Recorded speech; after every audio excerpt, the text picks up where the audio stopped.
This module is important in the Servant Leadership Program because it focuses on the practical side of the leader's work, that of managing information. Having completed this module, your challenge now is to integrate the separate parts of the module. We've combined letter writing, boards, chairing and participation, report writing, project proposal writing, filing, and mail into a whole called administration. For letter writing, your aim is to make sure your reader understands you and to make him or her feel cooperative towards you. Make the written word as warm, encouraging, and friendly as possible. Concerning boards, we learned that the questions one must ask when considering whether to hold a board meeting or not are, why do we need this meeting? What are the objectives? Can we achieve this in a more efficient way? Once these questions are answered and we're sure that a board, committee, or council is needed, then we move ahead with our planning, with the assurance that planning is the key to effective performance at a meeting. The main types of reports are those which cover specific events, those which reveal the progress of the work, and those which cover the handling of a problem. A project proposal is written in the hope that the Salvation Army or some other agency will find sufficient additional money for the project to be implemented. The written proposal must be detailed and include materials required, personnel, funds, and budget. And remember, the important question to ask in filing is, what is this letter about, not who is this letter from? The office is the place where information is managed and stored.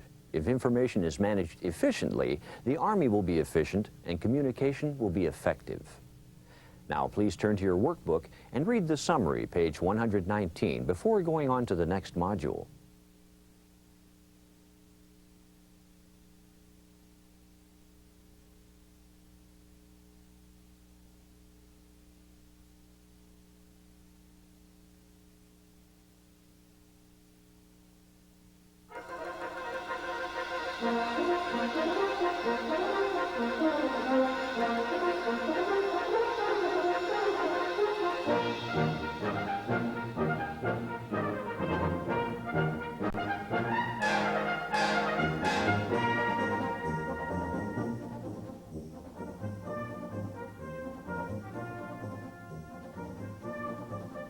Hello, and welcome to module number 4 in our Servant Leadership Training Series.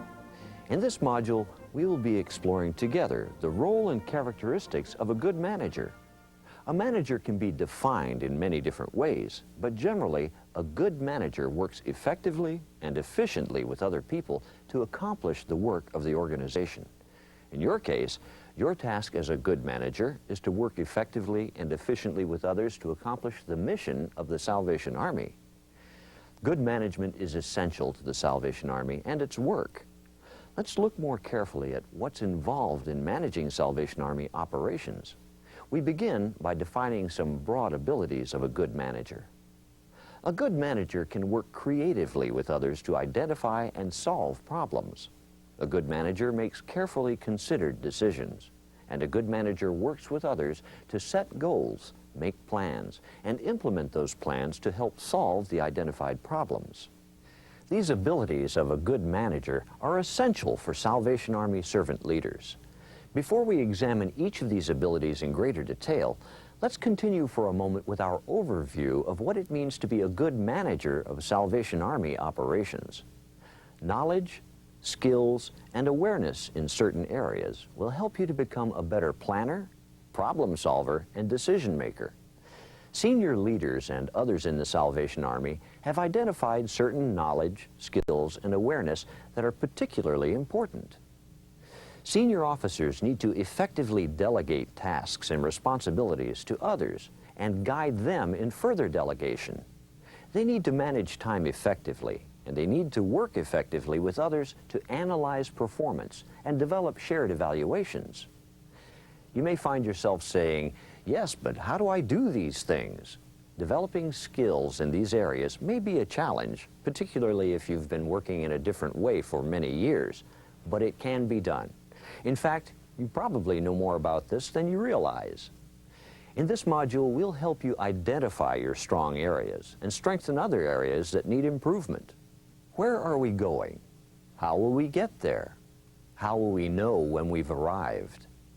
If you can correctly answer these questions and motivate others so that they feel they share your goals, you're probably a good goal setter and planner, and you accomplish much in your division or department.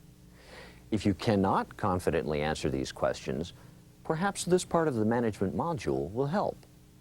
In some ways, one might think of goal setting and planning as the heart of the senior officer's management responsibilities. Everything else is connected to and grows out from this important function. Goal setting and planning are very important parts of a senior leader's work. Goal setting and planning grow out of problem solving, where the problem is identified and a course of action chosen from among alternatives. Decision-making is also an important part of goal setting and planning, since each step of a planning process requires careful decisions. Goals and planning are also linked to time management. Good managers know their personal goals, as well as the goals of his or her district, division, or department, and manages those goals within a given time frame. Finally, goals and planning are essential to effective delegation and fair and accurate performance analysis. Delegation and performance analysis should be based on preset goals. Without goals, it's difficult to determine what and to whom tasks and responsibilities should be delegated. Without goals, it's difficult to objectively assess one's own or another's performance. But remember, the terms goals and objectives are defined differently in different countries. For our purposes here, we will define a goal as a desirable future state, the achievement of which can be measured. Now that we have an idea about the importance of planning and goal seeking and how other areas of a leader's management responsibilities are related to planning and goal setting, let's look at a planning session going on in a territory. Well, it's time to plan again for the coming year. Yes. Should we just look at what we did last year? Well, that's always a good place to start. Actually, we could just use last year's program as a model. Do you mean just plan to do the same things? Well, yes. I know some things did not go as well as we had hoped, but maybe this year things will go better. It's difficult to know what went wrong, so it's better not to change things. Yes, Major, I agree. If we start changing things, we may run into problems. It's best to stay with what we know, even if things aren't perfect. I agree with that. Yeah, that's it. Turn off the video and complete exercise 1, starting on page 125 in your workbook.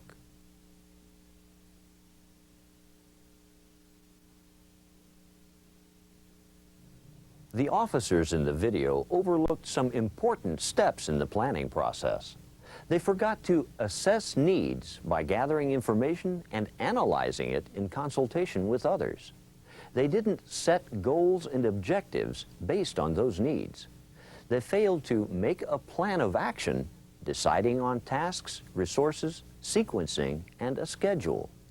They needed to design a monitoring and evaluation system to determine progress and judge the results.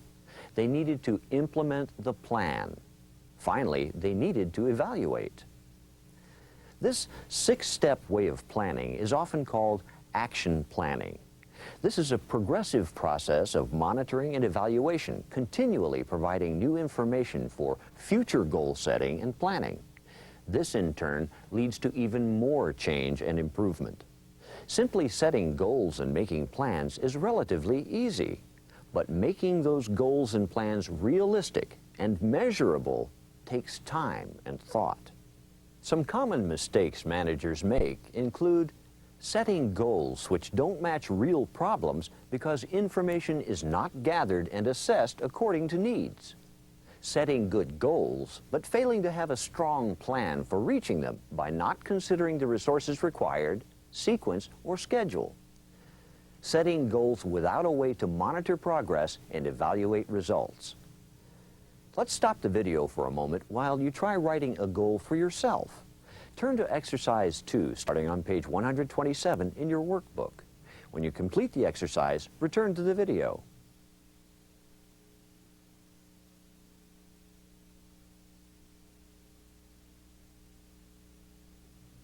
Many managers think they're planning well when they rush to implementation, but they're giving little attention to needs assessment, goal setting, preliminary planning, monitoring, and evaluation.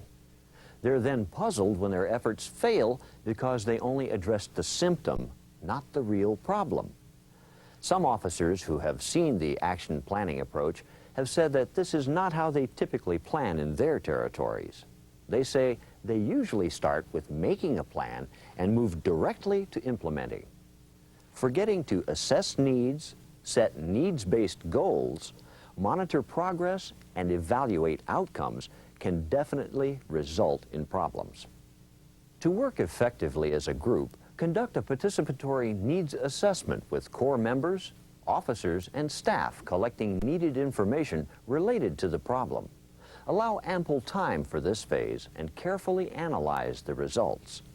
Turn results of the needs assessment into realistic, measurable goals, which describes a positive future state. Develop a plan with carefully sequenced events, but also prepare as best as possible for unanticipated events. Establish monitoring and evaluation procedures at the beginning of your planning, not at the end of a project. A monitoring plan will show what information is needed to indicate that the project is moving ahead as planned. The results of the monitoring can be used to make adjustments along the way. Planning for evaluations in the middle will help to determine what midterm corrections should be made. And final evaluations will determine what progress was made at the end. This situation illustrates some of the results of good planning. Of course, unforeseen events can force any plans to change, but the officer who has carefully planned with others is in a better position to work with the unexpected. He or she knows what to change and when. They know what their resources are. They do not have to face this unexpected difficulty alone because they have carefully involved others in the planning and implementation of their activities. They can make changes more easily because they have helpful data from the monitoring and evaluation system. Setting goals through this process allows managers to implement, monitor, and evaluate much more successfully than they would otherwise. But remember, although goal setting and planning are different from each other, they're both equally important parts of a process to improve problem situations. This completes the video portion of goal setting and planning. You should now complete exercise 3 starting on page 132 in your workbook. When you've finished, turn the video on and continue with the next part of the management module, creative problem solving.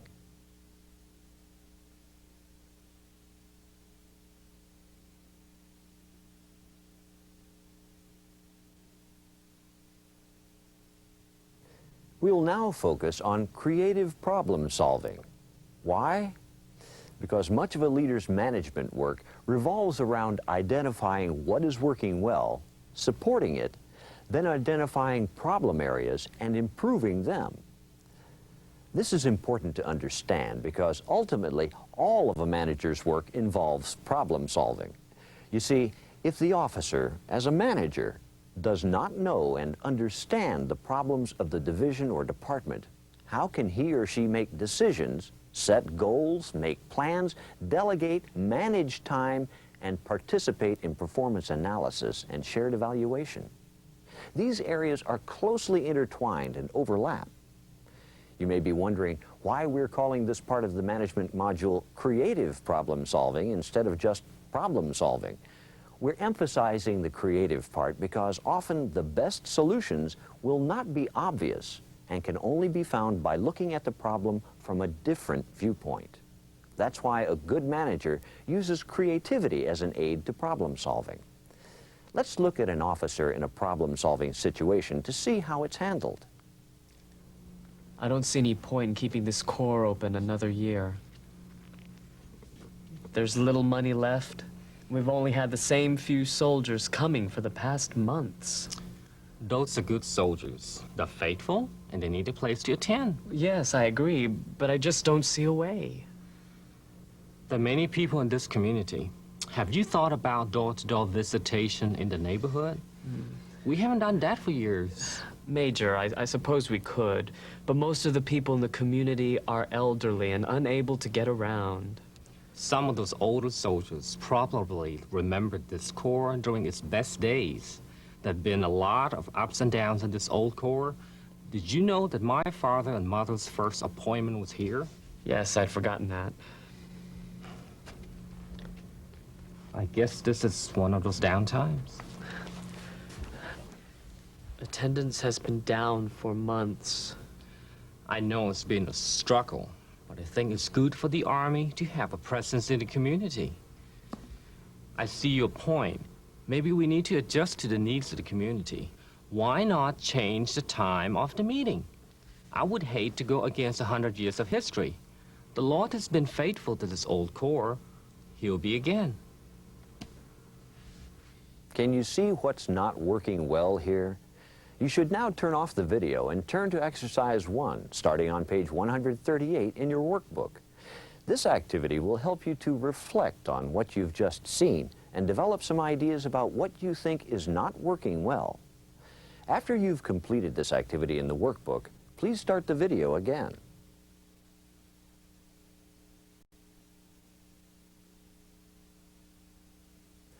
Now that you've completed the workbook exercise, I'll tell you some things about the situation which I think could be improved. My ideas may be different from what you've noted. That doesn't mean that either of our responses are wrong. It just means that different people can look at situations differently. In fact, many situations have solutions as varied as the people involved. Let's see if you and I can identify some ways to improve this situation. As I watch this divisional commander in action, several things come to mind. First of all, he's not listening very well. He assumes that he already knows the solution, and he's not exploring possibilities to see what the real problem is. Also, he's focusing only on the symptom of the bigger problem. He also was quick to accept the first solution that appeared. He didn't search among various alternatives to choose the best. Now let's look at how a better solution could have been found. I don't see any point in keeping this Corps open another year. There's little money left, and we've only seen the same few soldiers coming for the past months. It has been a steady decline. Why do you think that is? Well, there are a lot of good people in the community, but they're mostly older people with very little money, and they can't get out. Do we know that for a fact? That's the way it has always seemed to me. Let's find out for sure.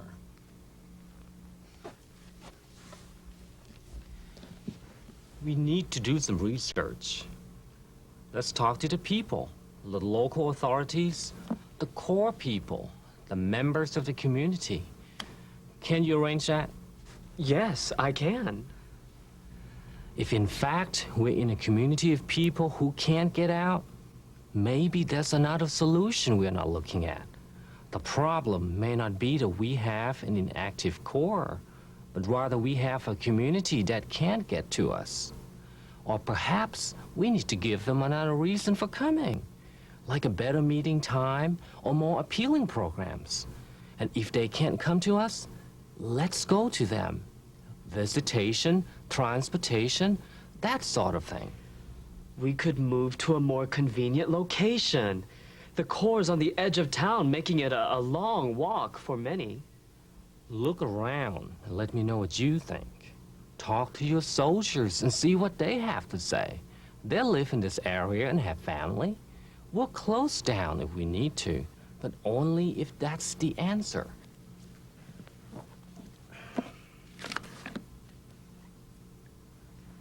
Let's talk again on the 15th after you've looked into it. We'll see what we can do. Do you see the difference?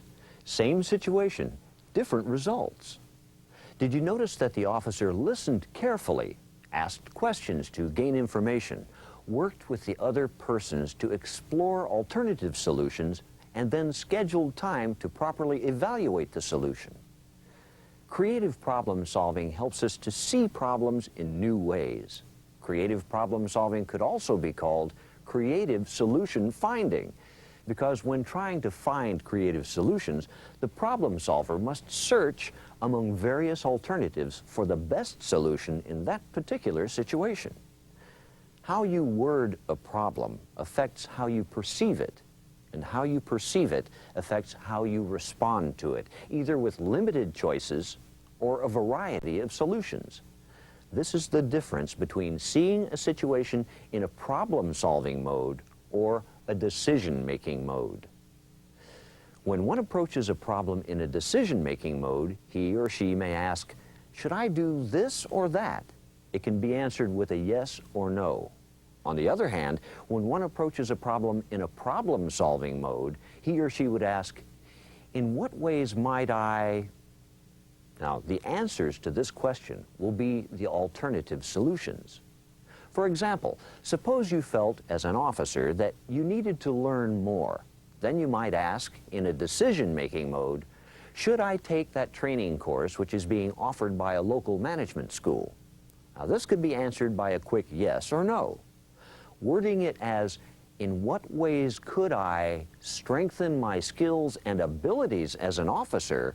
opens the door for many more creative responses. Taking a training course may be a solution, but there may be many others, some more appropriate.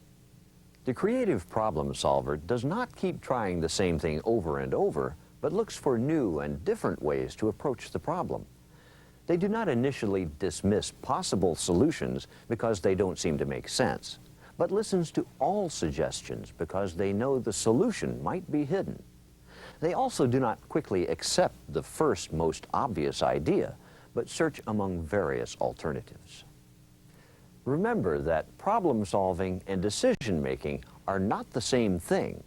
Simply making a decision does not mean that you've solved the problem.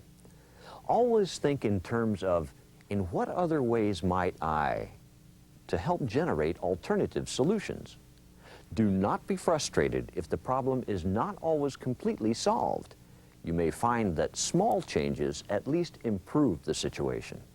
This is the end of the video portion of creative problem solving. You should now turn to exercise 2, 3, and 4 starting on page 140 in your workbook and complete the sections on creative problem solving.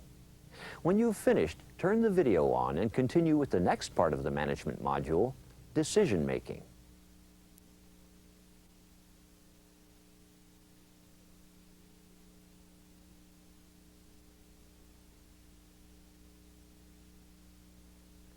Because decision-making and creative problem-solving are so closely linked, we'll take a look now at how some leaders function with this part of their responsibilities. Decision-making and problem-solving are linked, but it's important to remember that decision-making and problem-solving are not the same. Decision-making is a part of problem-solving. Good problem-solving and good decision-making go hand in hand. The manager who makes quick decisions does not necessarily make good decisions. Let's look at some situations involving decision-making. After each situation, turn off the video and answer the questions in your workbook. Good morning, Major. Oh, hello. How can I help you? I'm interested in planning a training conference for our local officers. A training conference. A training conference. Well, I'm not sure we have the time or the budget for that. Major, it seems to me that there's a great need for such a conference, as most of our local officers are often given responsibilities without enough training. I think if we got everybody together, we could be Excuse me for interrupting, but I think we're wasting time here. I'm sure they are much too busy to attend such a conference, even if we had it in the budget, which we do not. Now, Captain, do you have other matters you wish to discuss, or should we both return to our work? No, Major, I have nothing else to discuss.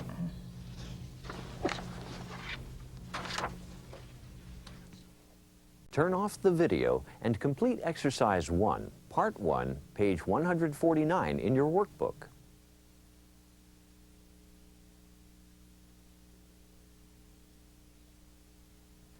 Keeping in mind the previous situation you just saw, watch what happens when the same problem is handled in an entirely different way. Good morning, Major. I'm here about the conference. Oh, hello, Captain. Why don't you go ahead and have a seat? Thank you. Major, I'm still very interested in having this training conference for local officers in our division. Oh, yes. We've been discussing this. Yes. Now, that's a list of possible topics, a list of possible breakdowns, and possible leaders that you asked for. Now, I realize that you want to be thorough about this, but we will need to inform local officers soon before we get too close to the Christmas season. Oh, well, I don't like to rush into these things in haste. You know, you can never have too much information. We need to look at alternative dates and venues, work on the budget. We need to discuss your suggestions for speakers and topics. With all due respect, Major, I believe we have ample information. What I need now is a decision from you. Oh, well, I still think we should hold off making this decision. A training conference is a big event for us, and we do not want to rush into it. I'll tell you what. Let's meet again in 2 weeks to discuss this further. Yes, Major. Oh.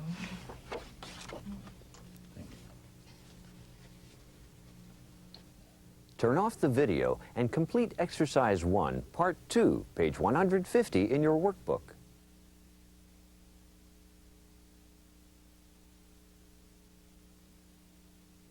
Now let's look at the same situation again and see how it's handled in yet a third way. Notice what a big change a different approach makes. See if you can figure out what made the difference. Good morning, Major. Well, hello, Captain. What brings you here today? Well, I'm ready to go ahead with planning for the divisional training conference if you've made a decision on it. Oh, unfortunately, after careful consideration, I've decided that we cannot have such a conference this year. The feedback we've had from Corps is that local officers are very busy, especially at this time of year. I've concluded that we can't give them a week-long conference as you had hoped. We have to help them in some other way. Do you have any other suggestions?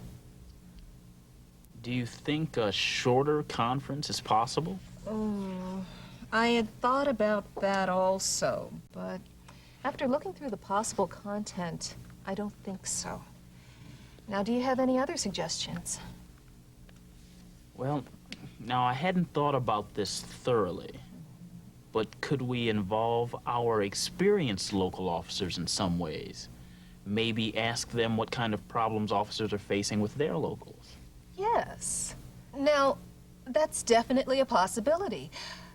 Perhaps we could work out a program pairing new local officers with more experienced ones.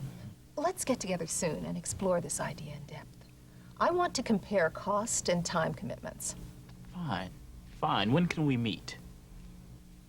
Well, tomorrow after board would be good so that I can include Major Joseph on this too. Let's move ahead with this while the need is there and the motivation is strong. Great, Major. I'm looking forward to this so much. Great. Turn off the video and complete Exercise 1, Part 3, page 151 in your workbook.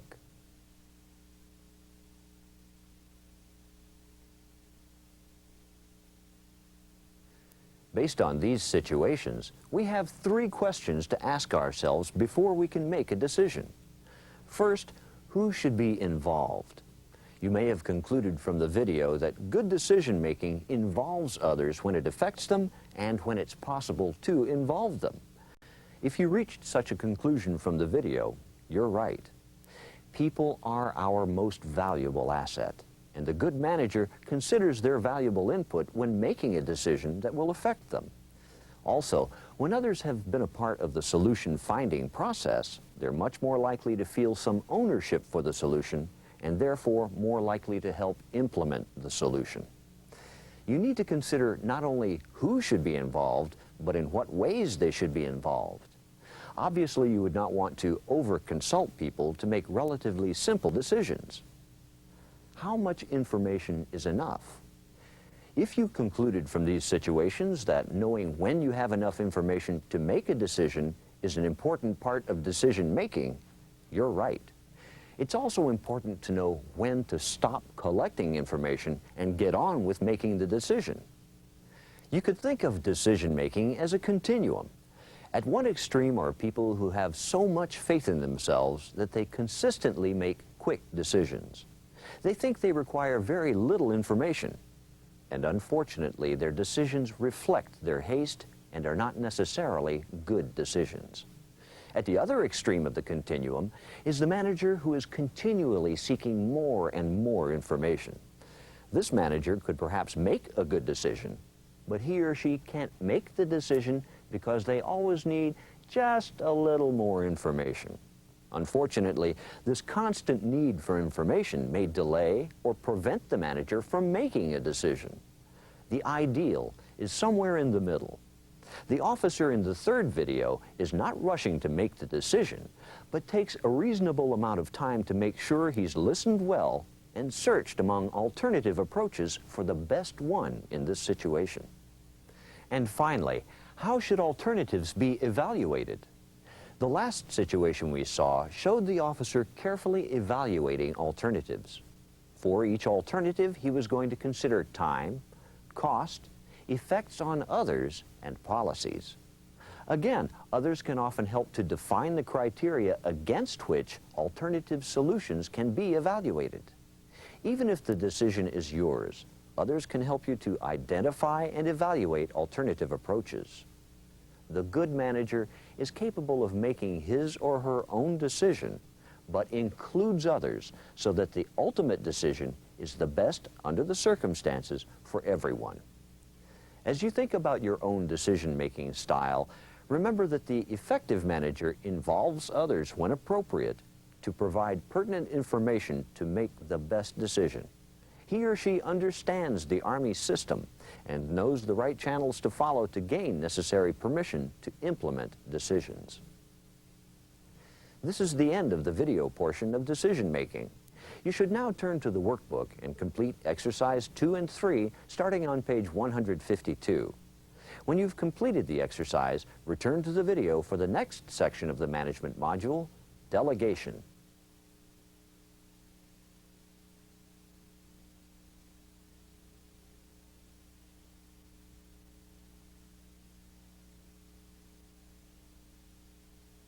If leaders are to be good managers, they must also understand and be able to effectively and efficiently delegate authority and responsibility.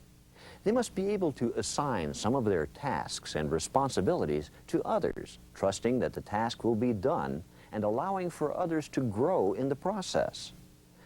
Delegation is not just shifting some of your work onto others, but it's a complicated process requiring understanding of your time, abilities, and needs, as well as those of others. Delegation is complicated because people are complicated. Delegation, in part, depends on the effectiveness of the relationships you have with others. Delegation is also related to time management, or how people manage time. It's also linked to problem solving.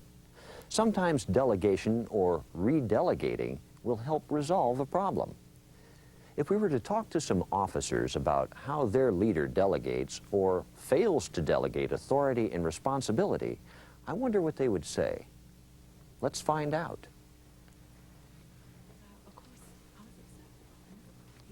What seems to be the problem? Well, Colonel, we're not sure. We're trying to figure out this task that we've been assigned, but we're a little confused about it. Well, can you explain? Actually, we feel we have several problems. Well, can you be more specific? I'll try. For example, I've been given some duties, but I'm not clear where I can make decisions and where I cannot. I'm puzzled too, but for different reasons. I've been given an assignment for which I feel totally unqualified. I mean, I welcome new opportunities, but I hardly know where to begin. And I have the opposite problem. Once again, I've been assigned the same old task. Yes, I can do it, but I feel like my talents are not being used to their fullest. There are clearly some problems and some very confused officers in this situation. What can we learn from it? First of all, they need clarity about the tasks delegated to them, the overall assignment, and the senior leader's expectations. Secondly, they need to feel that they're part of the DC's team, not just an extension of his own ideas. They need to feel that they have made their own contributions to the planning. And thirdly, the officer's knowledge, skills, awarenesses, and aspirations should be considered before the assignments are delegated. And the tasks should not overwhelm the officers, but stretch and challenge them so that they can feel that their leader trusts them with new responsibilities. They may need some training before certain tasks can be delegated to them. Please turn off the video and complete exercise 1, page 156 in your workbook.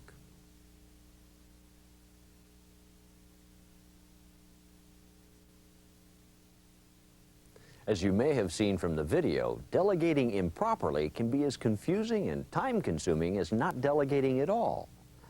Effective delegation includes communicating clearly about the tasks, authority, and responsibility which you're delegating. Considering officers' and staff members' knowledge, skill, awarenesses, and aspirations when delegating. Rotating the responsibilities that you delegate so that no one person always has to do the same task. This not only makes work more interesting, but also increases learning and expands capabilities. If possible, include others in planning which involves work they may be doing. Make delegation more participatory. It helps to make others feel that they too have interest in the project. They see that they're not just easing the workload, but are valuable resources. Try to ease people into delegation. Start with small or short-term tasks or assignments first, so that if problems develop, they can be addressed before things get out of hand. Be available for advice, but do not interfere. Let's visit the boardroom again to watch effective delegation in action. Watch carefully and see if the officer in charge is clear, considers others, rotates responsibilities, includes others in planning, and monitors progress.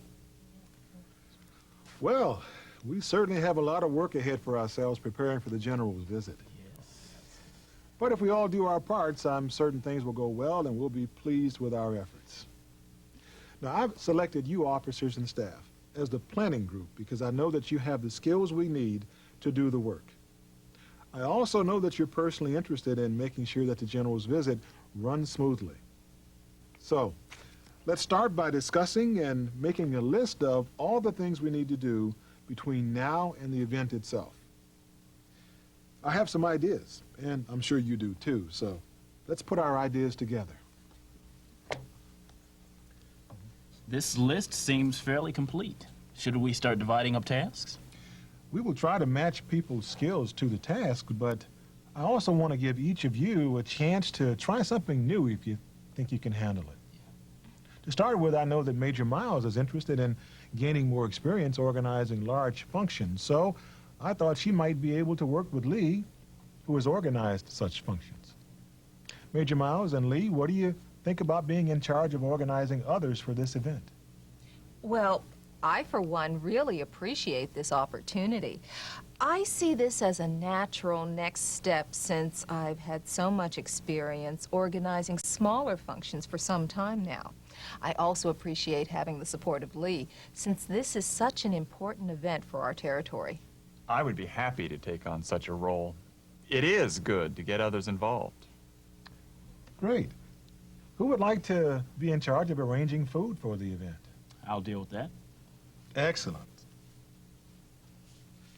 After we get all the tasks assigned, together we will decide how Major Miles and Lee will monitor the progress of the planning team.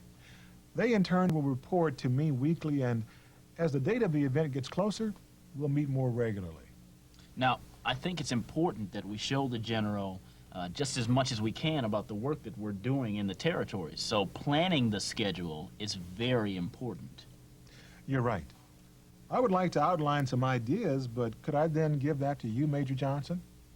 You could then talk to others and do more planning and meet regularly with Lee and Major Miles to keep them informed of your progress. Absolutely. I think I'd be happy to take on that task, especially if you give me some ideas to build upon. We're really making progress here. Let's continue. Okay. Delegation requires creative problem-solving skills to identify how to overcome barriers which may prevent you from delegating. It requires you to trust others, understand their abilities, need for growth, and current workload. And it involves a willingness to let go even though you feel you could do a better job. This concludes the video portion on delegation. Please turn off the video and complete exercise 2 and 3 starting on page 157. When you complete the workbook on delegation, please return to the video for time management.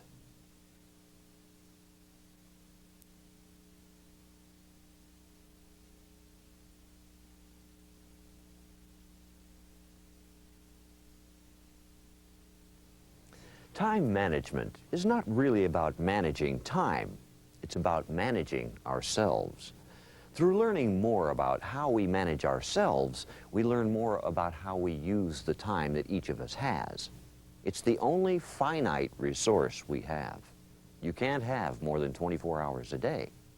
Remember, too, just as decision-making and problem-solving are linked to each other, time management is also linked not only to problem-solving, but to delegation and planning as well. Being a good manager is not just the prompt solving of crises while neglecting the spiritual, physical, recreational, and relational parts of your life. Let's begin our study of time management by watching how one officer plans his day. I like these quiet moments before work.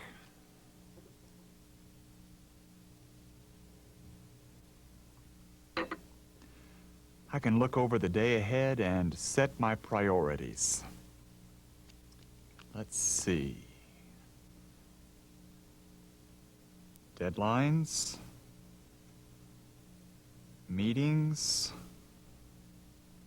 what else? Financial issues. Good morning, Daddy. Morning, Dad.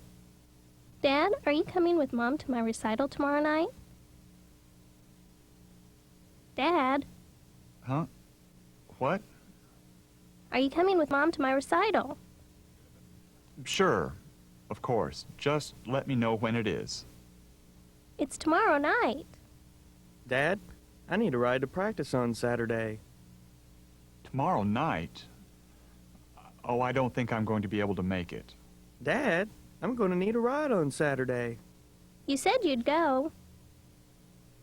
Dad? I'm trying to work. I need to be left alone right now.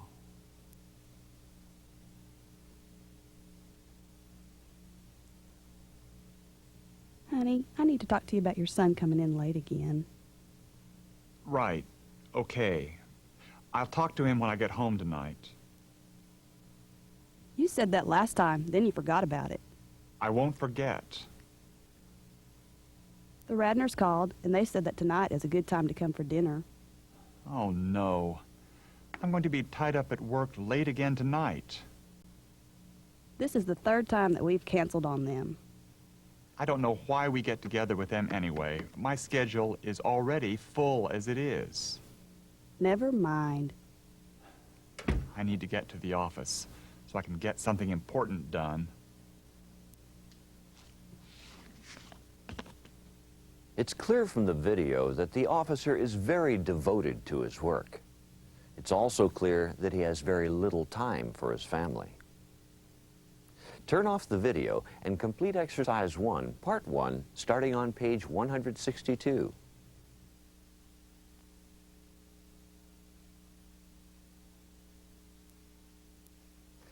Now let's look at another leader who has a different approach. We need to talk about this weekend. I'm listening. Well, our daughter's recital is at 2:30 tomorrow. But one of us needs to drop her off at school by 1:30. Okay, I can do that. I'm interested in seeing how far she's progressed as well. You know, I think maybe I'll stop and buy some film tomorrow so we can take some pictures. Don't forget that we're having the Browns over for dinner tonight. So I'll need to have you pick up a few things at the store. Well, good. I'm glad we're getting together with them. You know, I also want to invite them to our core on Sunday. We need a few vegetables and some cooking oil. All right. And some tea bags. We need some more tea bags. Also, I'm going to be running a few errands, so could you start the dinner? All right. And your son has band practice. Can you make arrangements to get him there and back home? Sure. You know, I also want to do some gardening tomorrow before it gets too hot. Thanks. Tomorrow is going to be a full day. I just hope we can get everything done. Well, I'm sure we will.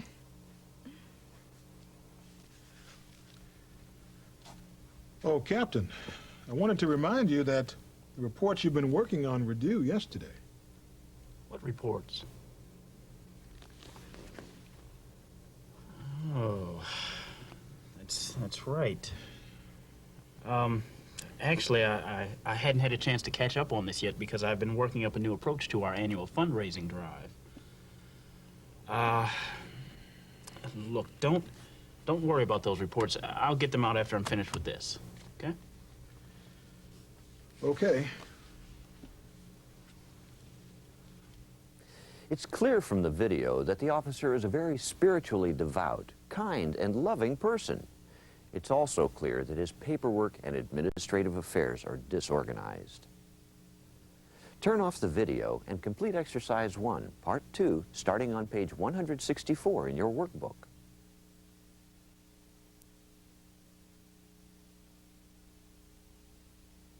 We've seen two different styles, two different approaches to show how leaders decide to use their time. Let's look at a third officer to see if there's not some way to balance the two.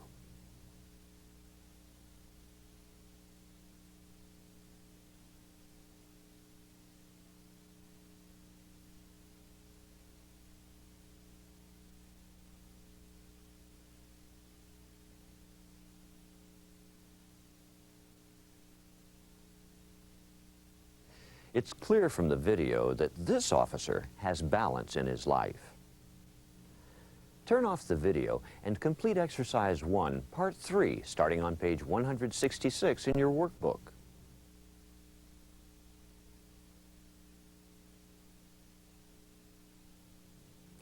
A good manager uses time effectively when dealing with crises and crisis prevention. He or she is not driven just by deadlines, but carefully sets goals and plans and takes time to build relationships and attend to his or her physical, psychological, and spiritual well-being. This is good advice for anyone, but particularly for Salvation Army officers because your work is about people. It's about forming and maintaining effective relationships.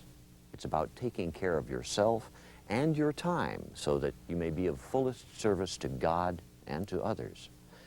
Deadlines, budgets, meetings, and reports are important, but if you're spending all or most of your time on such tasks, you may be getting your paperwork done, but may be in grave danger of losing balance in your life if you haven't already.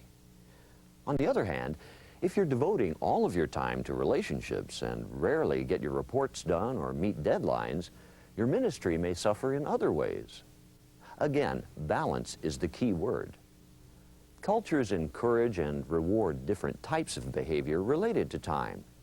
We all live with cultural expectations which influence and affect how we manage our time. Some cultures reward putting work first to the detriment of family and one's own spiritual, mental, and physical health.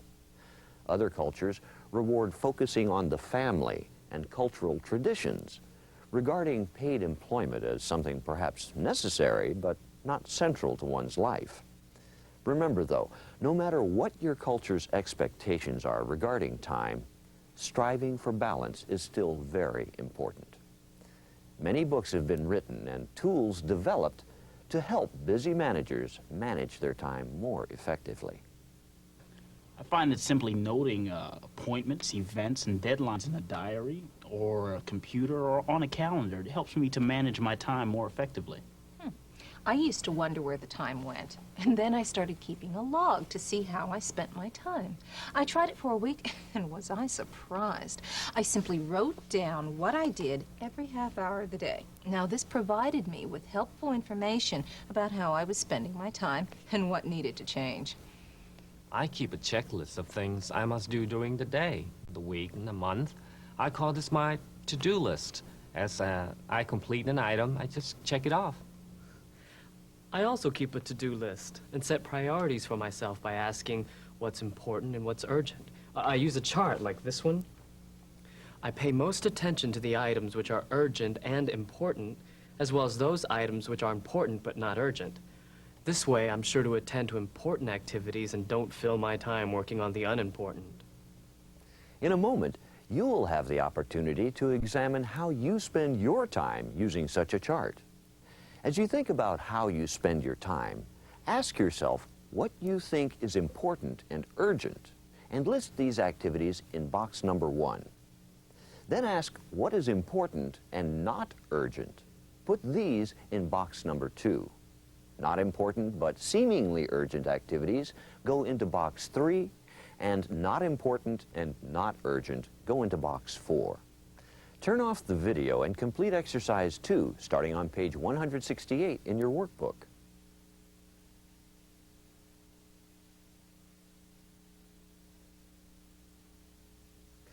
Time management is about balance.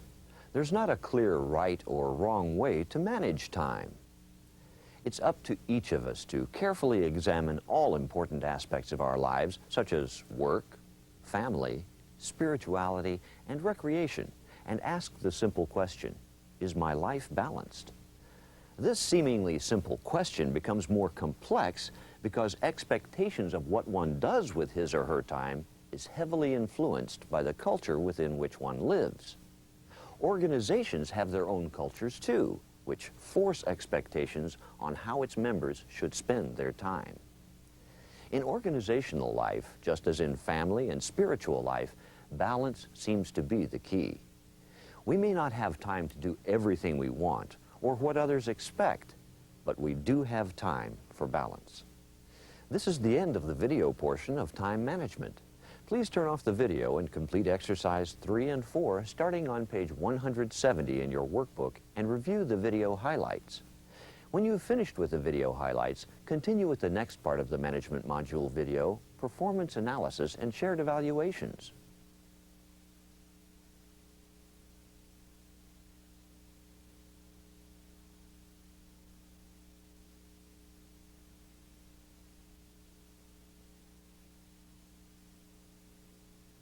As we near the end of the management module, let's look at the challenges and benefits of effective performance analysis and shared evaluations. Because leaders are responsible for problem identification and creative problem solving, decision making, goal setting, planning, delegation, and managing time, he or she is in an excellent position to help other officers develop these skills.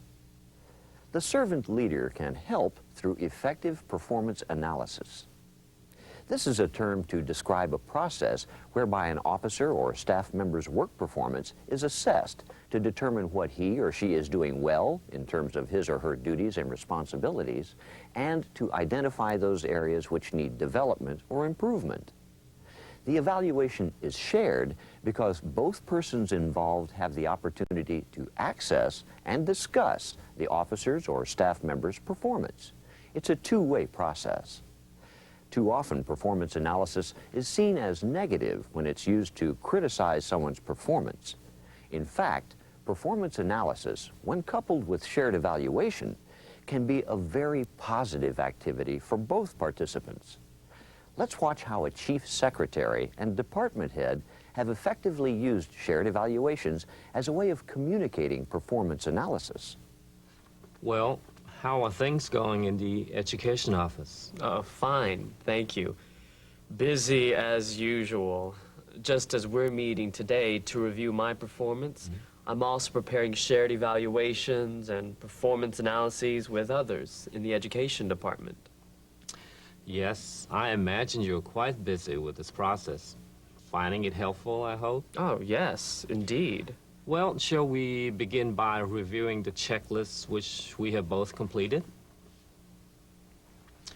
As you recall, this list provides an opportunity for both of us to rate you in terms of your spirituality, officer qualities, personal qualities, service effectiveness, and administrative abilities. Yes, that's a good place to begin, and I have completed my own self-ratings. I also have completed the checklist reflecting my own analysis of you in these areas. Let's go through this list discussing each point. If we find we differ in our assessment of your performance, we will discuss these differences and why we have them. These two officers will review together the education officer's job description and his performance during the past year. This will include his strengths, weaknesses, personal goals, special circumstances, and other areas of interest. The entire process will take from 1 to 2 hours. As senior leaders, you may be involved in a similar shared evaluation with a senior officer, such as a chief secretary. You may also be asked to conduct a shared evaluation with officers and staff whom you supervise. Shared evaluations provide an opportunity for the manager and the person being supervised to review accomplishments, as well as areas needing further development, and to plan together for that professional development. Shared evaluations can be a positive experience if both parties have clear expectations. Clarity of role descriptions and yearly goals will help make this possible. If communication on goal achievement is encouraged and planned for throughout the year, not just at the annual performance review. If leaders emphasize and truly believe that the main purpose of performance reviews and shared evaluation is to strengthen and improve the officer or staff member. Shared evaluations are increasingly becoming a part of the Army's procedures. The purpose is to strengthen and improve others, not to weaken and discourage them. Participation is a fundamental principle of witness and mission. Encouragement and loving, truthful, constructive criticism, when needed, will build each other up. This is the essence of participatory evaluation. For a number of years now, the Army in some territories has had great success using shared evaluations with their officers and employees. The employee evaluations are completed yearly, and the officers are reviewed in their first and fourth year of service, with the fourth year being in connection with the 5-year review. After that, officer evaluation and performance review interviews are held in the 8th and every 3rd year thereafter until the 20th year, and every 5 years thereafter to the age of 60. This gives the officer the opportunity to look at his or her own strengths and weaknesses and determine the areas that need improvement. A shorter review is completed yearly. The forms are completed by the supervising officer and the officer or employee he or she is reviewing.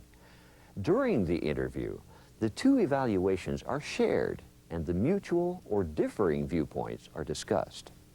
The officer evaluation form consists of 4 pages and covers the ministry-related areas of spirituality, officer qualities, personal traits, service effectiveness, and administrative ability.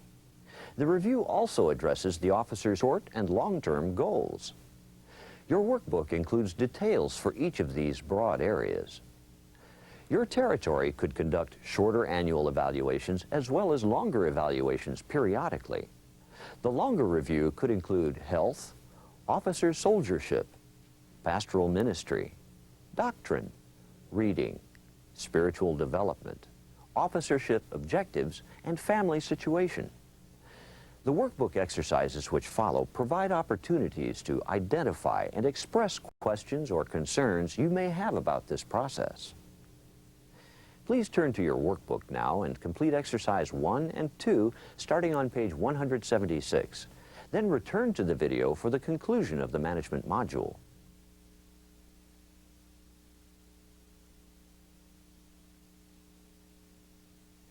You've completed the video portion of the management module. Your challenge now is to integrate the separate parts of the module: goal setting and planning, creative problem solving, decision making, delegation, time management, performance analysis, and shared evaluation into a whole called management, and then integrating what you've learned into your life as a servant leader. As you've seen from the video and workbook exercises, all aspects of being an effective manager function together. As we develop skills in these areas, we become better able to overcome barriers to effective ministry. Strengthening skills in one area affects skills in other areas too. For example, as a good problem solver, you'll be better able to make wise and informed decisions. Improved problem solving and decision making will strengthen your goal setting by helping you to ensure that your goals reflect real, carefully studied problems and decisions.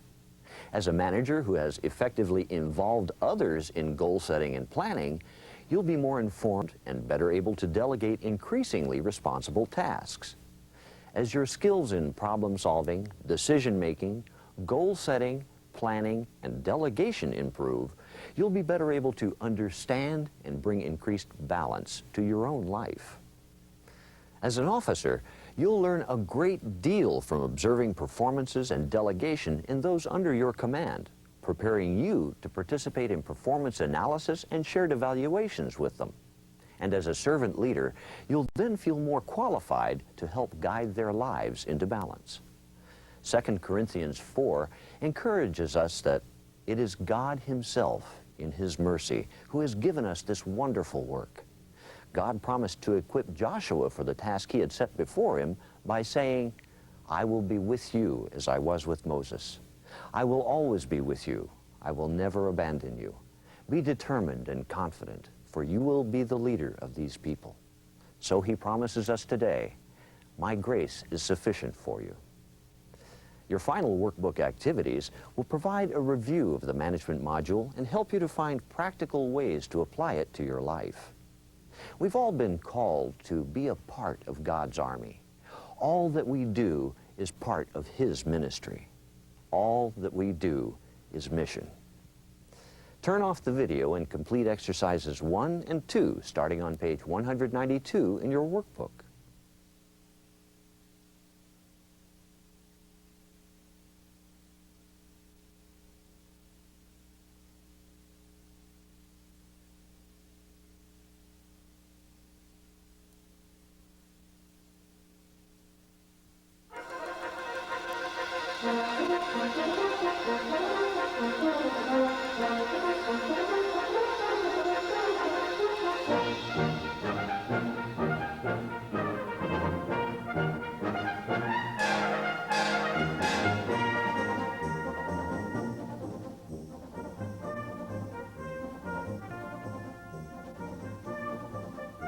Hello, and welcome to module number 5 in the Servant Leadership Training Series, which examines leadership. The 20th century has witnessed much research and writing on leadership. Researchers and practitioners have developed many leadership theories and have attempted to define the term. Yet no one definition or theory is universally accepted. We won't attempt to study those many theories and definitions in this module, but we'll instead focus on aspects of leadership which are particularly important to leaders of the Salvation Army, you. We will explore the qualities of good leadership, leadership development, vision and leadership, spiritual leadership and servanthood, leadership, teams and management. Reflect on what you'll see, hear, and learn from the video and workbook in order to gain insight into how you can further develop your own leadership skills to better serve God.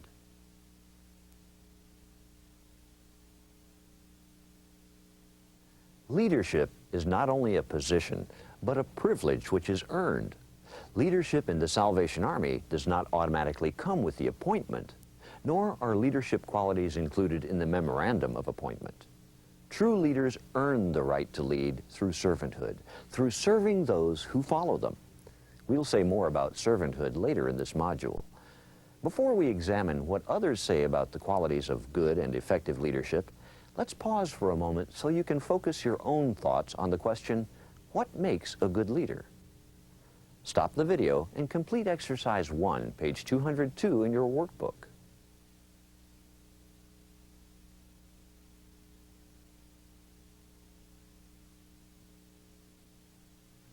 Were you able to come up with a list of qualities of good leadership? Sometimes this is difficult. We sometimes remember those who were able to gain a following but did not use leadership skills for good purposes. But here, we're talking about leaders who can humanly support, motivate, and empower others to take up and successfully accomplish God's work through the Salvation Army. Keep your list of qualities in mind as we continue to explore leadership. Remember, too, that appointed leadership is important in the Army, but informal leadership is also important. Officers, staff, and soldiers lead informally when they lead spontaneously to suit the needs of the moment, even though they may have no formal leadership role. We've all been in situations where leadership shifted among the individuals involved or just emerged to deal with a certain situation. These informal leaders are often there when we need them, and we couldn't exist without them. You, as a designated leader of the Salvation Army, have a responsibility to recognize and support and not be threatened by those who emerge as informal leaders to further the Army's work. Now let's stop the video again and examine your leadership qualities. Stop the video and complete exercise 2, starting on page 203 in your workbook.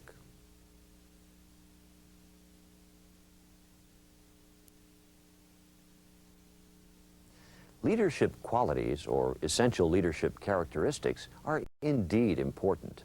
Leadership functions, accompanied by proper actions, are also important. Let's hear what some effective leaders and lay people say. A good leader helps to create a positive vision for the future with his or her officers and staff. A good leader that then goes on to do the right things to reach that vision. In effect, a vision for mission. A leader should enable others, empower them and release them to realize their potential by giving them support and authority and a shared vision. A leader coaches by providing training and support to officers and staff. Good leaders foster by providing spiritual care and support to officers, staff, and soldiers. Effective leaders build teams of people who share common values and are committed to work together toward a shared vision. A good leader delegates. In conclusion of this part of the module, we should remember that effective leadership depends upon leadership qualities, or essential characteristics, and leadership functions, or proper actions. In other words, the effective leader must be and do the right things.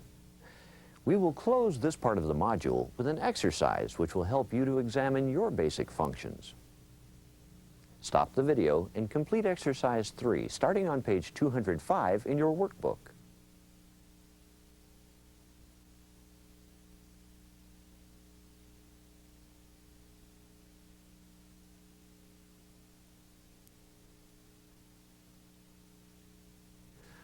Part of a leader's function is to continue to develop his or her own leadership qualities, as well as fostering leadership development in others. Think for a moment. How do you get other people to want to follow you? How do you influence people to move ahead together toward a common aim, our mission? In seeking answers to these questions, an important research study of 500 leaders revealed that when leaders do their best, they challenge, inspire, enable, model, and encourage. Stop the video and complete exercise 1, starting on page 208 in your workbook.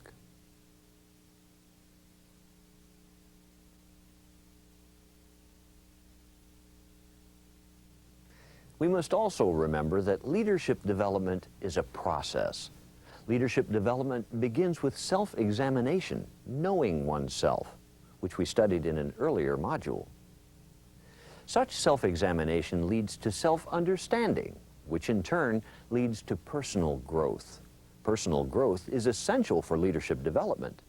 Leaders must be clear about their own beliefs, values, assumptions about people, and purpose in life.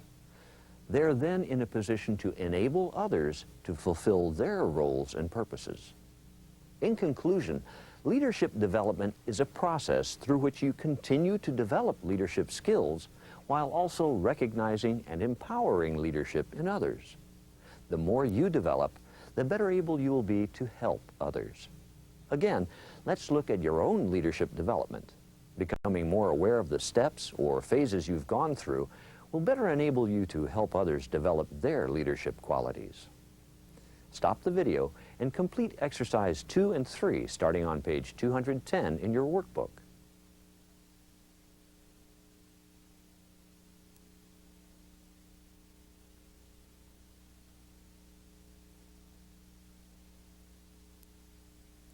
One of the most important qualities a leader can have is the capacity to create and help others to create a vision.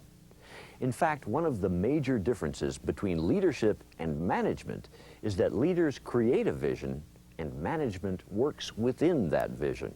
Or, in the words of management writer Peter Drucker, managers work to do things right, leaders do the right thing. An important question for every leader in the Army is, where do you believe God wants to lead that part of the Salvation Army for which you are responsible? Unless you've prayerfully reflected on and can answer that question, you may be in charge, but you will not lead. Vision must be conceived with others, then discussed, reviewed, and revised until all involved truly share the vision. Too often we look back to the past or focus on current problems which can drain energy needed to move into the future. Establishing a shared, positive vision of the future can help to energize rather than drain a department or division of energy. Let's take a look at 2 different groups. I strongly feel that this program we're planning for teenagers in our division is a great idea. I think we have needed a United Divisional program for a long time now. But this is our 3rd meeting on this subject, and we just can't get this off the ground. Well, it just seems as though there are too many obstacles that we have to overcome first. Yeah, like the young people are scattered all over the division and they're involved in their schoolwork and their studies. And the ones that do have time after school, they have afternoon responsibilities. Not to mention their commitments to their core activities. Yes, that's true. That's why we would have so much resistance from the Corps officers. If we could only get some of the older soldiers to see the need for a united program, we would have at least a little support on the local level. Realistically, I don't see how it could ever happen. Maybe if people decided they wanted it, we could then do something. But as it is, there just doesn't seem to be any point in our trying to make it happen. Okay, before we go any further on our plans, let's step back and look at the big picture and talk about what we would like to be in the future. What would we like to see happening in the next 5, 10, even 15 years? More Corps openings in areas we've never been before. Yeah, and along those same lines, I'd like to see more people coming to know Christ. Exactly. I've always felt that we as a division should be more involved in outreach programs. I'd like to see more programs for the young unmarrieds in the Corps. Yes, more converts, more Corps, more programs. We have really tried to do that in different ways, and although we have not always succeeded as we would have liked, we've made progress in many areas. But if we're going to expand our vision and learn from our mistakes, then we need to come to terms with our realistic implications of our dreams. Everything we want to do involves understanding the needs of our community. I wonder if we really know the people that we're aiming to reach and How should we go about achieving growth? Well, let's do a community assessment study to see who the unchurched are. That would give us a bigger, better picture of what we should be doing. For us to be most effective, I think we should set aside some time to review basic church growth principles. Well, I think we need to look at our mission first and ask ourselves questions relating to that so that we don't lose sight of our ultimate purpose. Good point. And then we can set aside realistic time frames for when we want to reach each of our goals. The first group we saw was overcome by problems and quite discouraged. The second group was not ignoring current problems, but its focus was on a positive vision of the future. Which group would you most like to be a part of? Which group most resembles your department or division? Your department or division may take months to develop a vision and strategies to reach it, but make the effort. When other officers, staff, and soldiers help to create the vision and develop strategy to reach that vision, they own it, are a part of it, and will work harder to help achieve it. We remind ourselves that God says, where there is no vision, the people perish. Peter Drucker reminds us that leadership is lifting a person's vision to higher heights, raising a person's performance to a higher standard, and building a person's character beyond its normal limits. Let's pause for a moment and reflect on your vision for your division or department. If you're puzzled right now and think you may not have a vision for your division or department, the next part of the video and exercise in your workbook may help you to develop or express your vision. This role-play situation is slightly different from most in this series. In this one, you will become a part of the situation. You'll see a leader leading a group of his officers and staff. You're invited to be a part of this group. When the leader asks the group to do something, you should also do as asked. But when they're working on their vision, you should be thinking about and working on your vision for your department or division.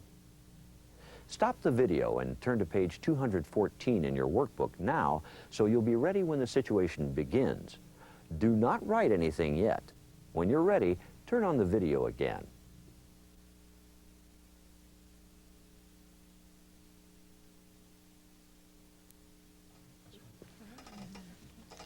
Hi. As you know, we've agreed to hold this meeting to work together on a shared vision for the future of our division. Now, we all know each other, so we can get started on the task at hand unless any of you have questions. Nope, we're ready. Fine. Let us begin. Developing a vision of what God wants of our division is very important to our work. This vision will help to inspire, guide, and motivate us. Now, we will be taking a journey into the future to see what our division might look like. After you've had a few minutes to work individually, please meet together as a small group, discuss your vision, and try to come up with a shared vision. Summarize your discussion on the big pieces of paper you have, using pictures and symbols to illustrate aspects of your collective vision. Okay?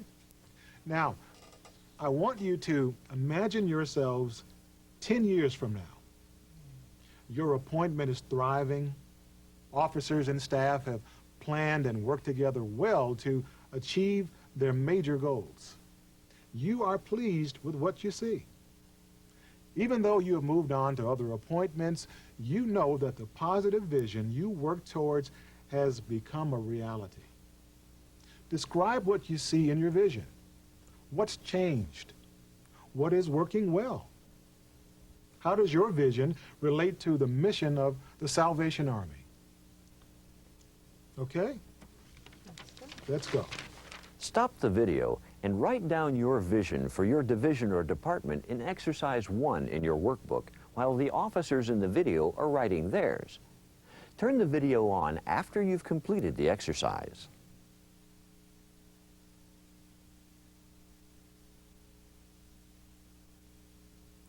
Now let's revisit the group to see what they came up with. Well, this looks interesting. Can someone describe what you've come up with? Well, I'll try. First of all, when we shared our individual visions, we found many similarities, even though some of us are new to the division. We all seem to have similar ideas for the future. But there were some areas on which we had trouble agreeing. That's right. We agreed more than we disagreed, but our vision is not yet a shared one. Well, could someone explain some of the similarities and differences using some of the pictures and words you've drawn? Well, let me try. Please speak up if I forget something or don't explain it to your satisfaction.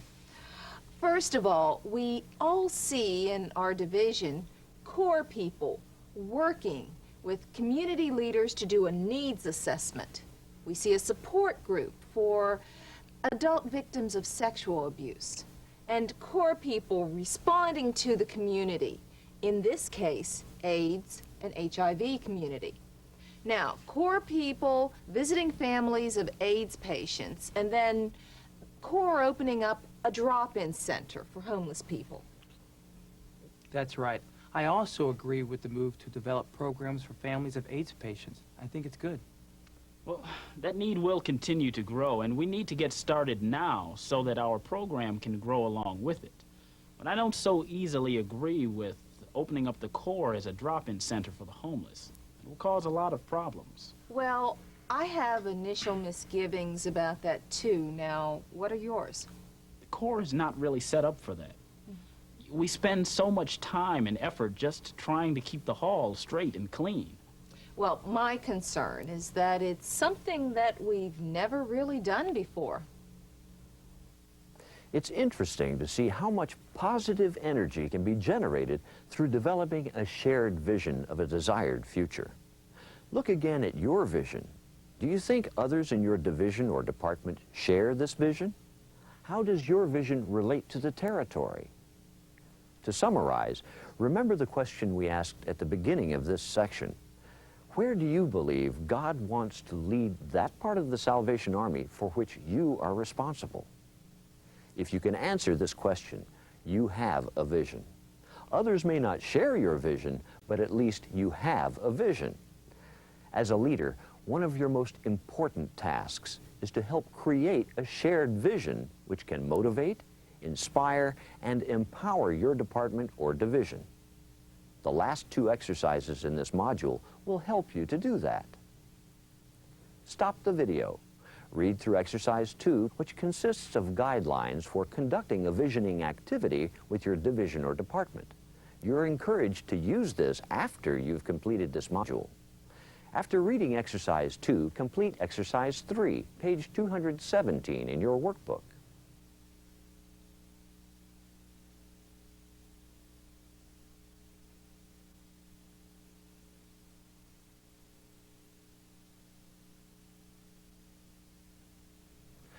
As a leader within the Salvation Army, you have a unique role.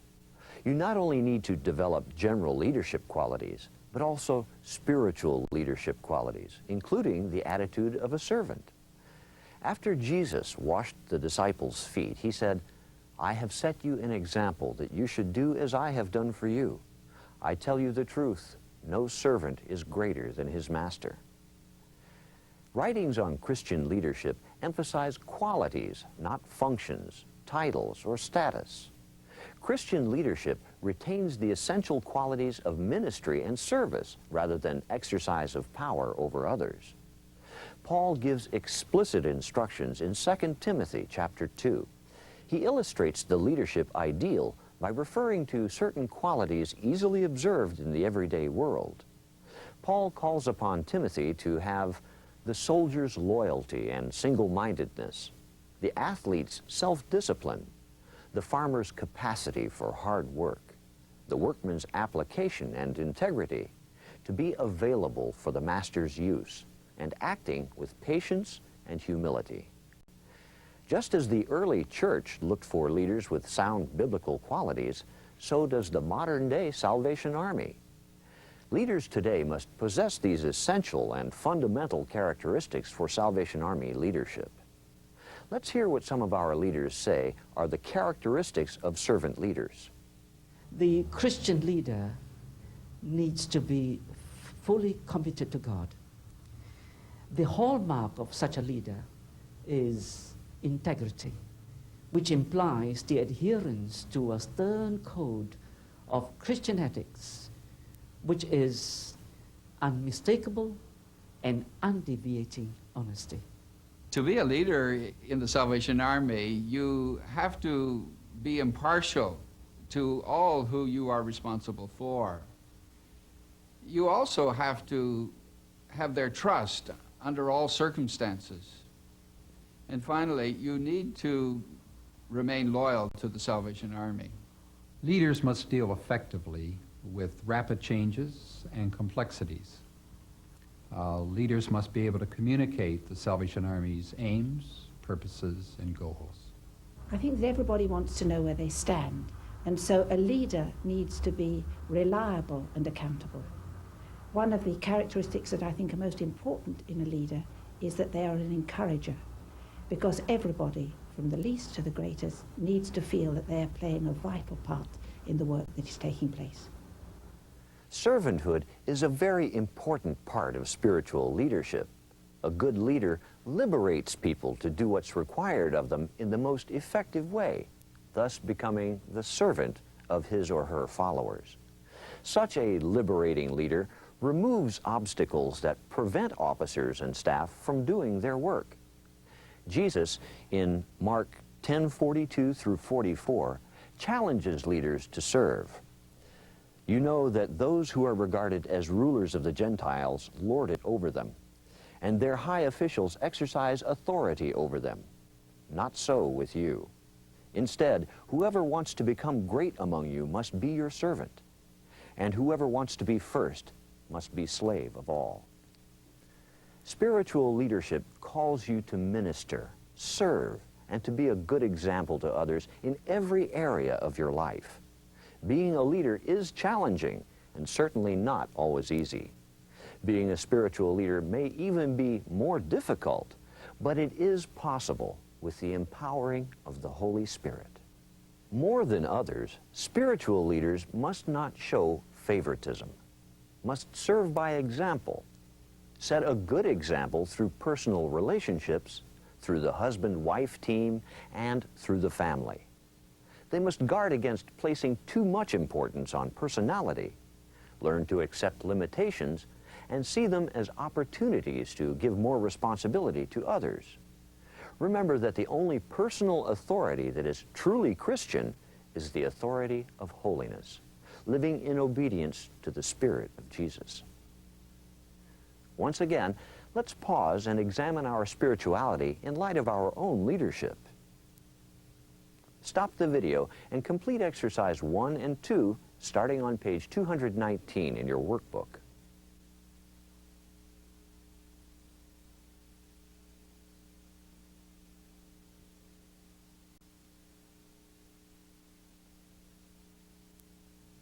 Leaders inevitably develop leadership styles.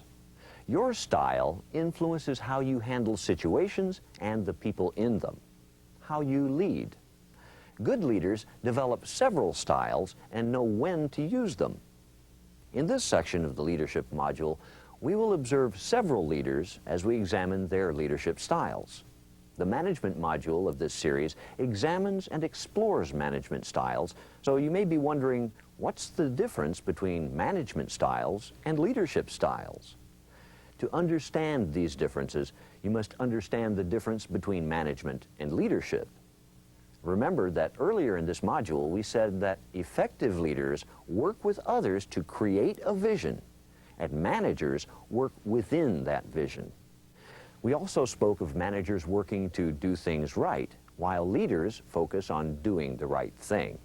In other words, management is concerned with how to best implement what leaders want, while leaders are concerned with what is done.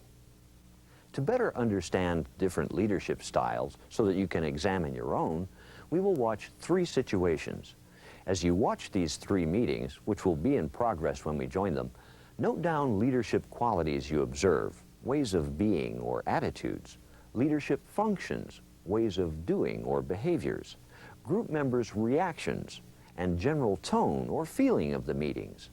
Exercise 1 will then help you to analyze these leadership styles and will ask you to summarize each leader's style in a few words. Turn the video off after each meeting to complete the indicated part of Exercise 1. If we're going to send proposals for discussion at the Special Officers' Councils to look at the future of the territory, as we have been requested to do, I would like for us to do it as a team. If we submit them from us as a group, they'll have more influence. Is it worth sending any proposals?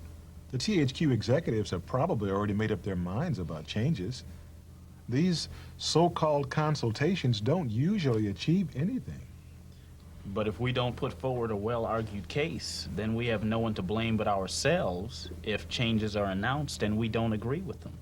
Territorial leaders cannot consult everyone about everything, but we've been asked to make proposals for the agenda of a Special Officers' Councils in which the future of the territory will be discussed. Do you think we have something to contribute? Well, I do, Colonel. We have been developing new ways of working which have produced good results for us. They could be tried in other parts of the territory. So, are you suggesting that we put forward our way of working as a model, or that others in the territory should go through the planning that we did to find what's best for them? It would be good if the whole territory set objectives as we've done for each area of work. Mm-hmm. Now, can I just clarify the suggestion that Lieutenant Acuff was making? What do you think others could learn from us? Well, Colonel, I think other divisions and departments in the territory should plan together as we have been doing to set their own objectives to meet their particular needs. I see. Well, we haven't yet heard from you, Captain Eden. What's your view? Some time ago, we did a visioning exercise when we all shared our visions of where we hoped we would be in 5 years' time. I found it most helpful to realize how much we had in common. I think it helped us have an agreed vision as a team. Could we not suggest that other groups in the territory undertake similar exercises? Yeah, the whole territory could build a vision made up of all the visions of the various areas of work of the teams within the territory. Now, these are excellent points that you're making. Can we start putting down some of them so that we can make them into specific proposals for discussion at the officers' councils? Lieutenant Acuff, could you write down the main points as we discuss them? Yes, Colonel. Thank you. Stop the video and complete Exercise 1, Part 1, page 223 in your workbook.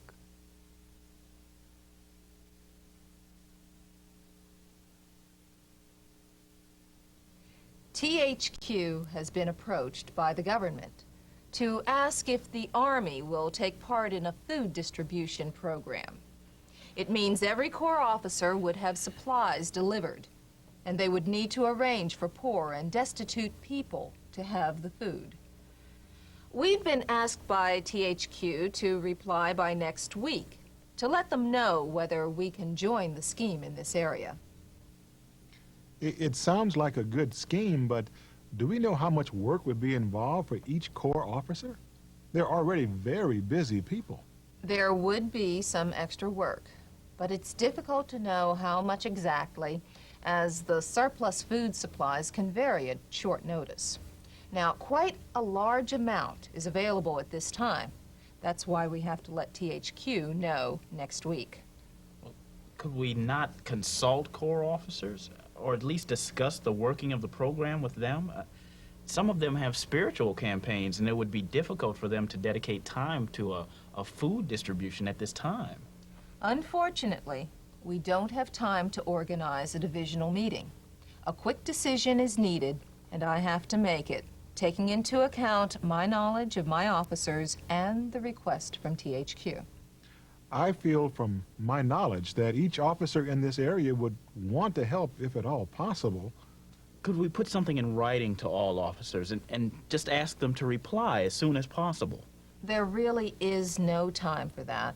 By the time officers get the letter, our reply has to be at THQ.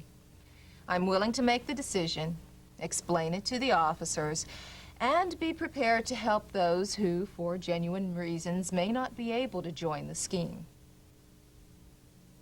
Stop the video and complete Exercise 1, Part 2, page 224 in your workbook.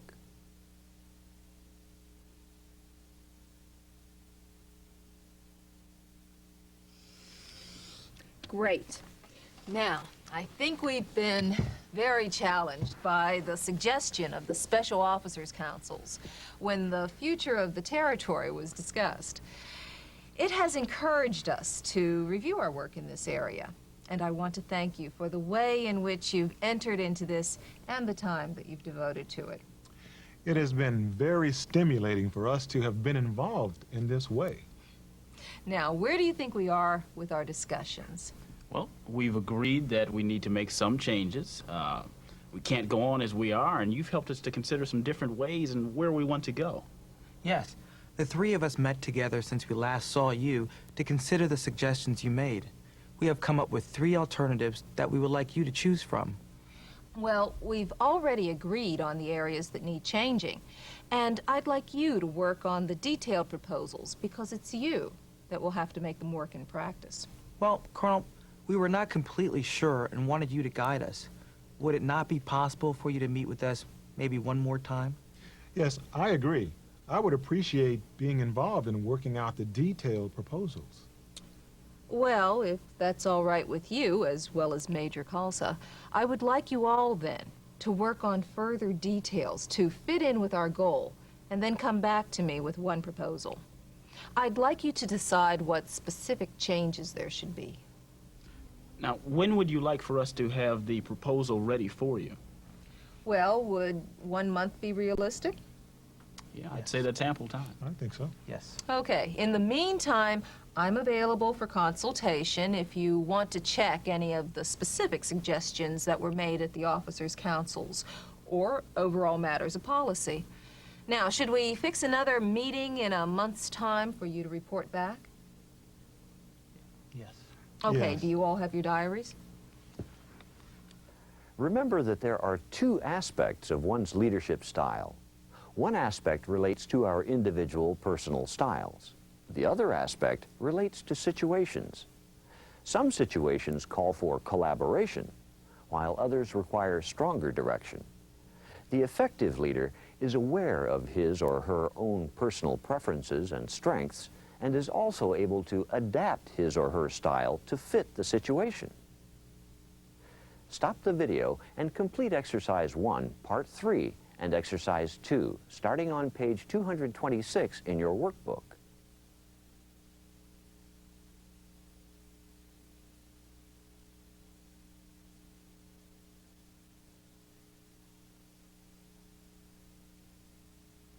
Teamwork is an important part of any organization.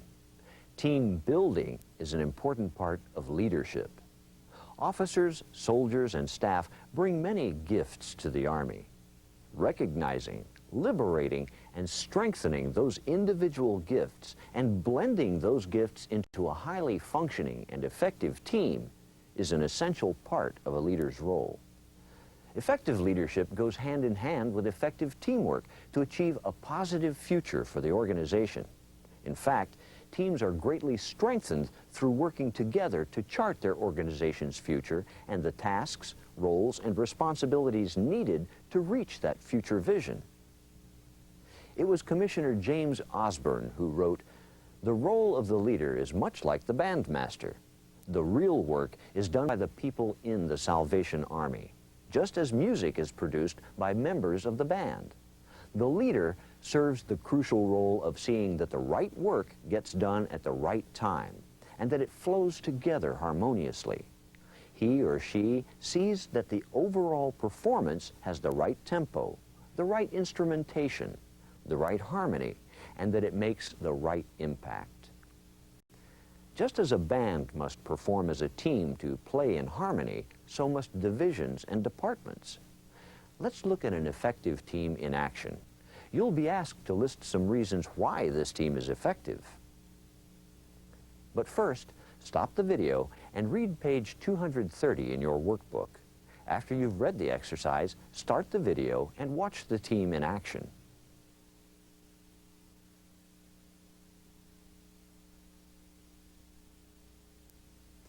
In September 1994, a Salvation Army team went to work in Rwanda to help ease the pain and suffering of the Rwandan people.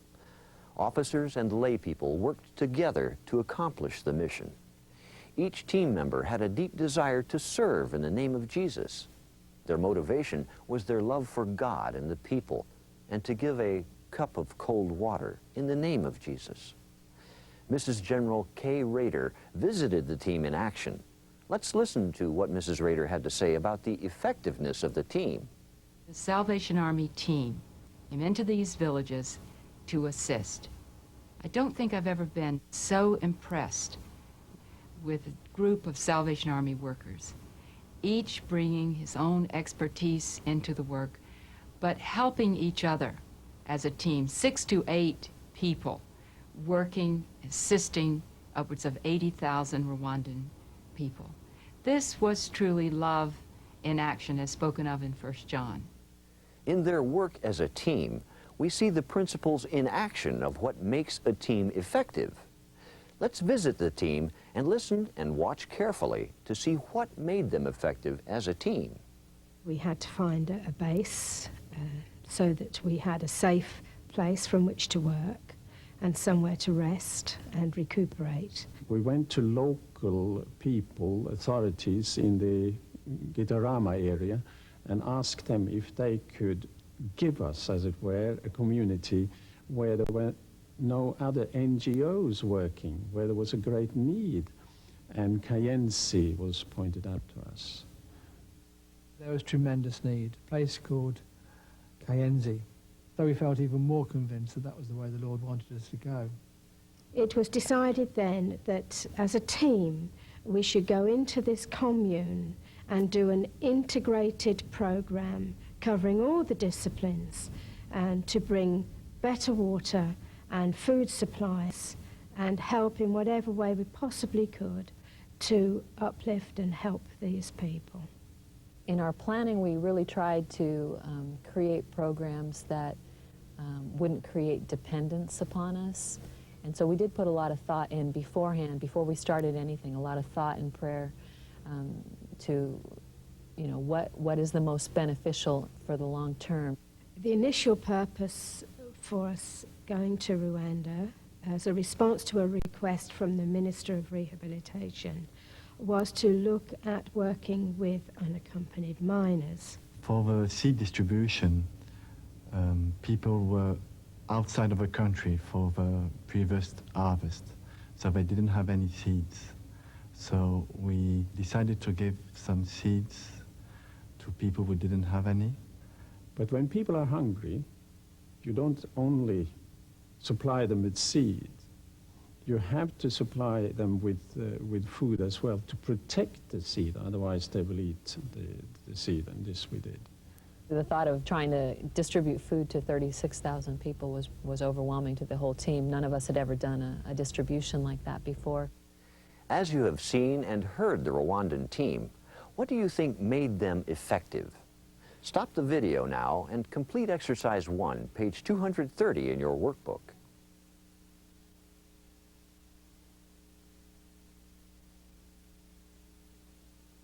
As you probably saw from observing this team, effective teams usually have interdependence.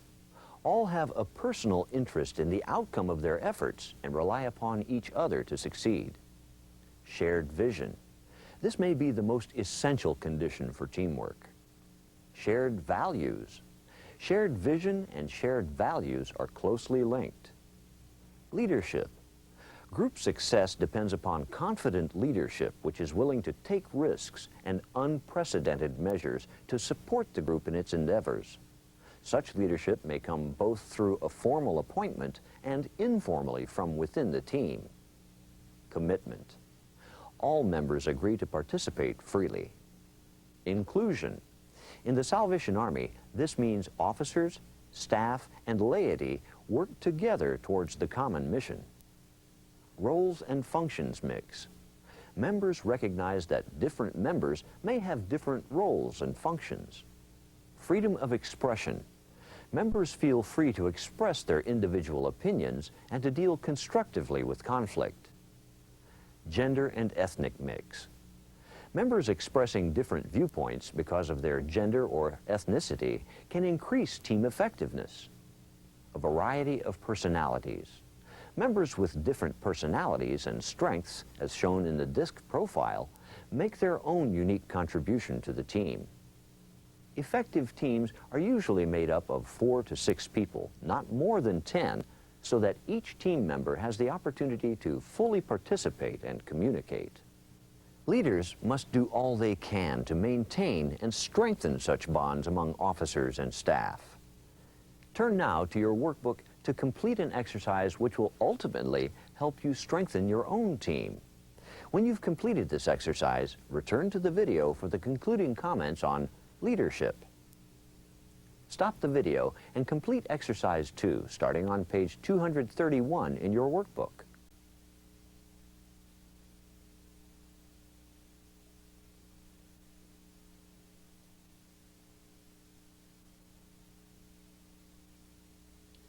This module is very important to this servant leadership training program because its focus is solely on leadership. As with other modules, your challenge is to put all of the pieces together and use what you've learned here to strengthen your own leadership. I would like to leave you with some closing thoughts which may help you to do that. Effective leadership begins with a vision.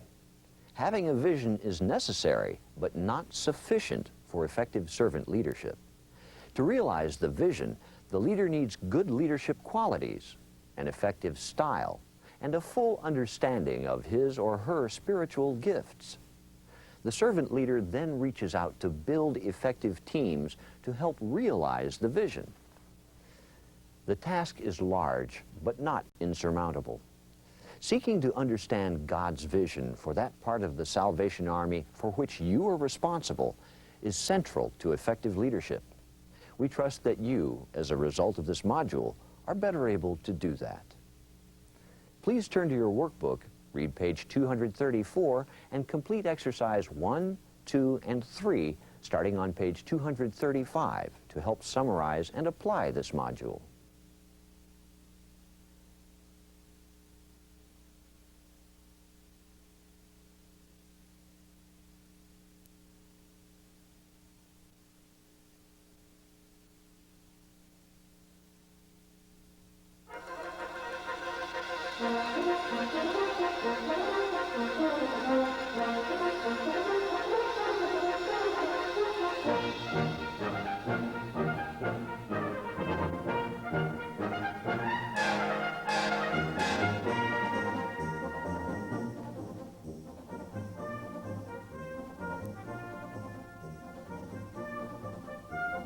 You've now completed the Servant Leadership Training Program, and in some ways, you're also at a beginning.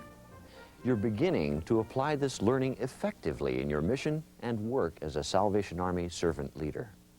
You may be asking yourself, what next? How can I be sure that I gain maximum benefit from the program I've just completed? Let's listen in on a discussion group which shares your concerns. For the past year, I have been pleased to be your tutor in the Servant Leadership Program.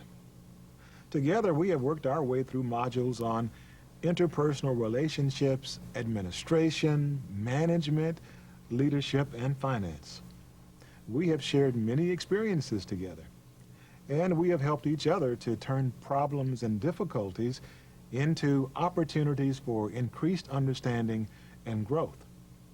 Now that we are at the end of the program, we also need to work together to determine how we can continue to grow and learn. Yes, we must give some thought to how to continue to use what we've learned. Too often we read a book or take a course, but then we go back to our appointment and life continues as usual. I want this experience to be different. I want to continue to improve. As was said in the video on the first day of this program, part of the Salvation Army's mission is doing work and having the vision for doing the work. I believe this program has helped us to develop a vision of what we can be as servant leaders. Now we must do it. Well, I know I'll be better able to do what's required of me if I could continue to get support and encouragement from this group. That's a good idea. Let's start to make a list of ideas like that which could help us to follow up or continue to grow even after the formal program is finished. Yes. In addition to having occasional group meetings, perhaps 2 or 3 times a year, I would also like to meet with my tutor when possible, and if needed, if I have any difficulties in applying my learning. That's another good idea. I would like to see each of you, not just when you're having problems, though. In fact, I think we should give some thought to monitoring our growth and development over the next year. Maybe we could then get together after 1 year to see how we've changed. Yes, please, note that too. These are all good ideas, but I have a concern because my divisional headquarters is far from THQ. And so maybe in addition to group discussion and tutoring meetings, maybe we could pair up with someone who works near us, and we could agree to meet more frequently to help each other. Yes, we must consider such constraints when we decide how to follow up. Thank you for that idea. You know, I seem to forget things so easily, so I've started keeping a journal since I've been in this program. Just a little notebook in which I write down thoughts, and I think I'll continue with it. That's another good idea. Well, we have made a good start here. Let's continue to get out some more ideas. Then we can make a plan for follow-up. Now is the time for you individually to think of how you can work with your tutor and discussion group to gain maximum benefit from this program. Your situation will help determine how frequently you can meet. Turn off the video and complete exercise 1 and 2 in the follow-up section in your workbook. Then, at a future date, discuss your ideas with your tutor or discussion group.